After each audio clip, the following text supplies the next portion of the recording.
পুরুলিয়া জেলার জয়পুর বিধানসভার তৃণমূল কংগ্রেসের লড়াকু সৈনিক তথা জয়পুরের যুব নেতার একান্ত সাক্ষাৎকার বিগ নিউজ 24x7 এর পর্দায়। আমাদের প্রতিনিধি সোমনাথ রায়ের মুখোমুখি দিব্যজ্যোতি সিংহদেও। সৈনিক তথা যুবনেতা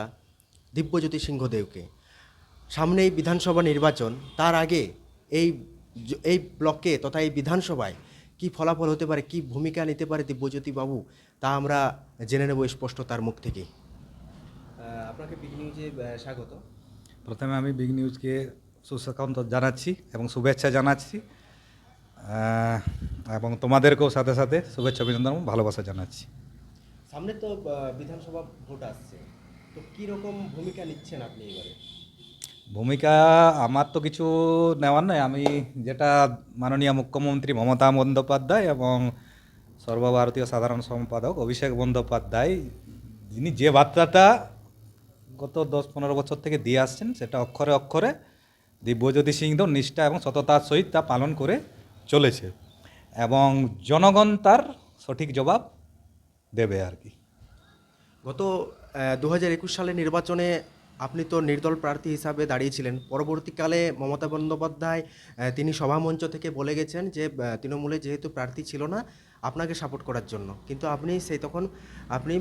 সেই ভোটে কিন্তু জয় করতে পারেননি। সেই বিষয়টা এখন কি হতে পারে? এখন আমাদের লড়াকু নেতা, আমরা পশ্চিমবঙ্গের মমতা বন্দ্যোপাধ্যায়ের লড়াকু নেত্রী আর কি, পশ্চিমবঙ্গের মমতা বন্দ্যোপাধ্যায়ের পরেই আমরা যার পথের প্রতীক হয়ে এখন হাঁটছি, সেটা হলেন আমাদের যুবনেতা, গর্বের নেতা, লড়াকু নেতা সম্মানীয় অভিষেক বন্দ্যোপাধ্যায়ের নেতৃত্বে। এবং তিনি পরিষ্কার বলে দিয়েছেন, শুধু জয়পুর বিধানসভা নয়, সারা পুরুলিয়া জেলা 9টি বিধানসভা আছে, 9টি বিধানসভাকে তিনি যারা সঠিক কাজ করছেন এবং সঠিক মানুষের কাছে গ্রহণযোগ্য, যেগুলিকে প্রত্যেকটা জাতি ধর্ম মিলে ভালোবাসে, সেই মানুষগুলিকে এবং কাজের নিরিখে তাকে আতস কাছে খুঁজে তাকে বার করে নেওয়া হবে। এবং আমি পুরোটাই আশাবাদী যে অভিষেক বন্দ্যোপাধ্যায় যেটা বলেন সেটা করেন এবং 9টি বিধানসভায় সেরকমভাবে তিনি প্রার্থী বাছাই করবেন। আর মানুষের গ্রাম বাংলার মানুষের কাছে উজাড় করে তিনি দিয়ে দিয়েছেন এবং সেটা মুখে বলছি সেটা নয়, কাজেও তিনি প্রমাণ দিয়েছেন। যেটা উনি মুখে বলেন সেটা কাজ করে দেখান। সেহেতু বিজেপি তো জানেন আমাদের পশ্চিমবঙ্গে কোনো কাজই করতে পারেনি।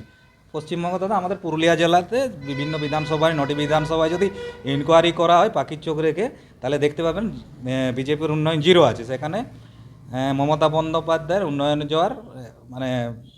মানে ঢেলে সাজিয়ে দিয়েছেন পুরুলিয়া জেলাকে, শিক্ষার দিক থেকে, হসপিটালের দিক থেকে, রাস্তাঘাট থেকে শুরু করে, আলোর থেকে শুরু করে, নদী নালা পাহাড় পর্বত একদম সাজিয়ে দিয়েছেন সুন্দরভাবে। 8 থেকে 80 বছরের মানুষের জন্য সুবিধা দিয়ে, জন্ম থেকে মৃত্যু পর্যন্ত সুবিধা দিয়েছেন। এক্ষেত্রে তারা জয়পুরবাসী জনগণ শুধু নয়, সারা পুরুলিয়ার জনগণ চাইছে, দিদি তো এত কিছু দিচ্ছেন, অভিষেক বন্দ্যোপাধ্যায় তো কথার কথা দিচ্ছেন যে ঠিকভাবে প্রার্থী বাছাই করা হবে, কিন্তু সঠিক যদি প্রার্থী হয়, সঠিক কাজের প্রার্থী যদি হয়, 9টি বিধানসভায় কিন্তু তৃণমূল জয় করবে। আর যদি প্রার্থী বাছাইয়ে যদি ভুল সিদ্ধান্ত হয়, তাহলে কিন্তু জয় হওয়া মুশকিল। তো আমি আশাবাদী অভিষেক বন্দ্যোপাধ্যায়ের কাছে, তিনি এই জয়ের মুখ 9টি বিধানসভা তৃণমূল আমরা জয়ী করব। আচ্ছা, আপনাকে তৃণমূলের কার্যক্রম ছাড়াও আপনাকে বিভিন্ন সমাজসেবামূলক কাজে দেখা যায়। এই এই যে সমাজসেবামূলক কাজগুলো করছেন, মানুষের পাশে দাঁড়াচ্ছেন, সেটাকে নিজেকে কি বলবেন সেই বিষয়টা? কিছুই না, আমি তো মাননীয় মুখ্যমন্ত্রী মমতা বন্দ্যোপাধ্যায়ের আদর্শেই কাজ করে যাই এবং মাদার টেরিজা এবং বিবেকানন্দ পথের পথিক হয়ে আমি যতটুকু, না তো মহান ব্যক্তি একজন, তো আমি একটা ক্ষুদ্র মানুষ হয়ে ওনাদের, উনি ওই মহান মহান কাজগুলি করে এসেছেন, যেগুলি আমরা বইয়ে পড়ছি, তাদের ব্যাপারে বইয়ে পড়েছি, তাদেরকে তো আমার চোখে দেখার সৌভাগ্য হয় নাই, একমাত্র সৌভাগ্য হয়েছেন মমতা বন্দ্যোপাধ্যায়কে দেখে। তো তার আদর্শকে সঙ্গে নিয়ে আমি মোটামুটি সেবামূলক কাজগুলো সারা বছর 24 ঘন্টা প্রত্যেক দিন প্রতিনিয়ত আমি করেই যাই এবং কাজ করি ঠিকভাবে, কিন্তু কাজের ফলের আশা আমি করি না কোনো দিন। যে আমি কোনো মানুষকে সাহায্য করলাম বা কোনো মানুষের কাছে গরিব অসহায় মানুষের কাছে দাঁড়ালাম বা কোনো হসপিটালে যদি কোনো গরিব অসহায় মানুষের জন্য কিছু প্রয়োজন হয় বা তাকে যদি হসপিটাল থেকে অন্য হসপিটাল নিয়ে যাওয়ার জন্য কোনো গাড়ির টাকা লাগে বা আরও বিভিন্ন সেবামূলক যে কাজগুলো স্কুলের অ্যাডমিশনের জন্য পয়সা থেকে শুরু করে আপনার শীতবস্ত্র থেকে শুরু করে কেউ মারা গেলে তাকে তাদের কাজ সাধ্যের জন্য চাল ডাল যাবতীয় যা লাগে বিভিন্ন যেগুলো মানুষ বাঁচতে গেলে যেগুলো প্রয়োজন হয় আমার কাছে এলে আমি বুঝি যে এই মানুষটার প্রয়োজন আছে গরিব অসহায় মানুষের এর দরকার আছে সেটা আমি দিয়ে যাই কিন্তু তারপর আমি কিন্তু ভুলে যাই আমি আর মনে রাখি না কারণ আমি যদি সেটা ওইটার আশায় আমি যে মানুষটাকে সাহায্য করেছি এবারে যদি ওইটার আশায় আমি ভাববো যে আমি বিরাট একটা মহান ব্যক্তি সেটা আমি কোনো দিনই ভাবি নাই ওইটা যদি ভাবতাম তাহলে আমি এখন মানুষের মতন মানুষ হয়ে দাঁড়াতে পারতাম না আমার জনগণ আমাকে ভালোবাসতো নাই তাহলে বলছে স্বার্থের জন্য করছে তো জনগণ ভালো করেই জানে প্রত্যেকটা মানুষের দিব্যজ্যোতি সিং তো নিঃস্বার্থভাবে কাজ করে দেখুন আমি আজ আছি কাল নাই যতদিন বাঁচবো মানুষের এই কাজ করব এবং মানুষের সেবায় সারা জীবন আমি বিলীন হয়ে থাকবো আমরা প্রত্যেকেই জানে জয়পুরবাসী কেন পুরুলিয়া জেলা কেন পুরুলিয়া জেলা থেকে পশ্চিমবঙ্গের বিভিন্ন জেলা জানে জয়পুরে একটি আনন্দ আশ্রম করা হয়েছে বৃদ্ধাশ্রম সেই বৃদ্ধাশ্রমে যে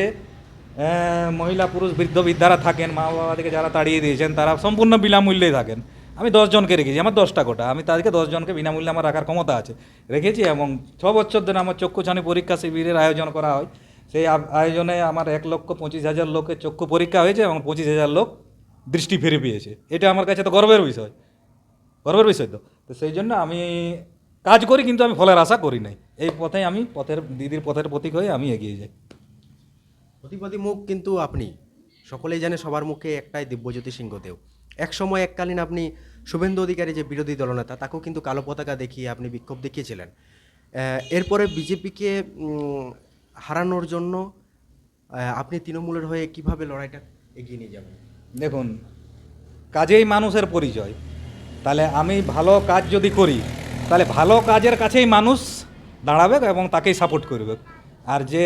অসৎ কাজের সাথে লিপ্ত থাকবে ভালো কাজের সাথে যুক্ত থাকবে না মানুষের কাছে দাঁড়াবে নাই কথা দিয়ে কথা রাখতে পারবে নাই তো দিব্যজ্যোতি কথা দিয়ে কথা রাখে এটা প্রত্যেকটা জয়পুরবাসী থেকে জয়পুর বিধানসভার প্রত্যেকটা ইয়ং জেনারেশন থেকে বৃদ্ধ মানুষ বৃদ্ধা প্রত্যেকেই জানে পুরা আশাবাদী আছি যে আপনাকে তো বললাম যে কাজের মানুষ হলেই ফল একটা ভিন্ন হবে আর অকেজো মানুষ যদি থাকে তাহলে তার রেজাল্ট খারাপ হবে আপনারা শুনে নিলেন বিগ নিউজ 24x7-এ আমাদের পাশে রয়েছিলেন দিব্যজ্যোতি সিংহদেও তিনি তৃণমূলের লড়াকু সৈনিক তথা যুবনেতা জয়পুর বিধানসভার তিনি যা মতামত জানালেন তা আপনারা শুনবেন এই বিগ নিউজ 24x7-এ।